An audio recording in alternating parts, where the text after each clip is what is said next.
din yung ibang kasama natin. Kasi Na buksan at saka yung pakihalo-bilog ko sa aking mga kasamahan ng mga senior citizen. Natural, iba-iba naman kahit dito kami sa Barangay San Antonio, pero hindi namin lahat nakilala. Pera lang yung mga kapitbahay namin, pero yung iba hindi pa namin makilala. Kaya maganda din ang programa ng ating barangay. Saka excited akong gumawa ng mga talaga yung mga drawings. Lalo yung relax ako.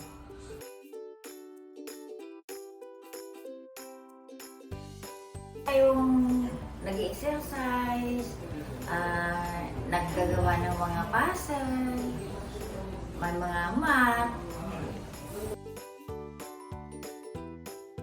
Yung problema mo nawawala. Ang memory ko na buksan, Ay sasabihin ko sa kanila, malaking pagbabago sa aking personality. Lumakas ako parang lumakas ang katawan ko. At saka isip.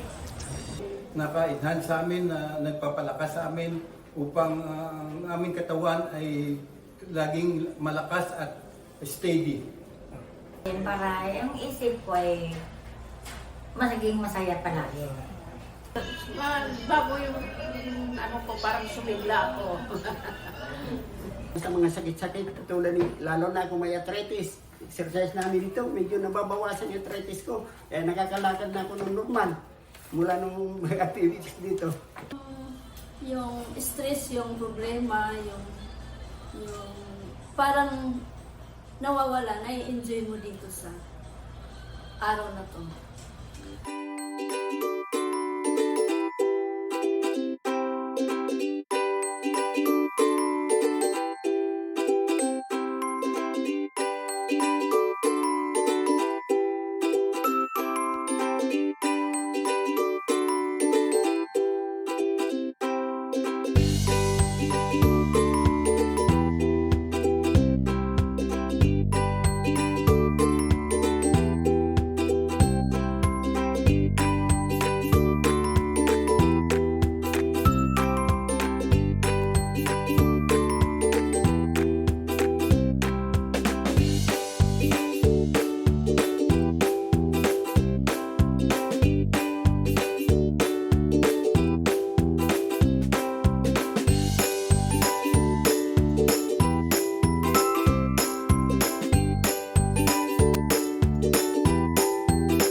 Talagang iyayain ko sila. Doon nga sa aming townhouse, may mga senior doon, iyayaya.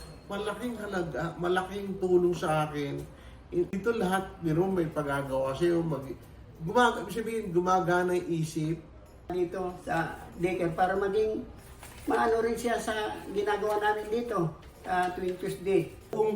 Sa buong barangay ng Pasig, sa San Antonio lang po ito naganap ang bagay nito. Ang pag-exercise tuwing Tuesday ay ginagampanan ng mga Rizal Medical Doctors mula sa Rizal Medical Center at napakalaking bagay.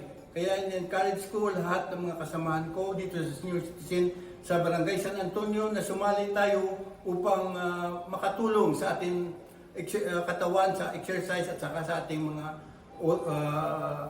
utak.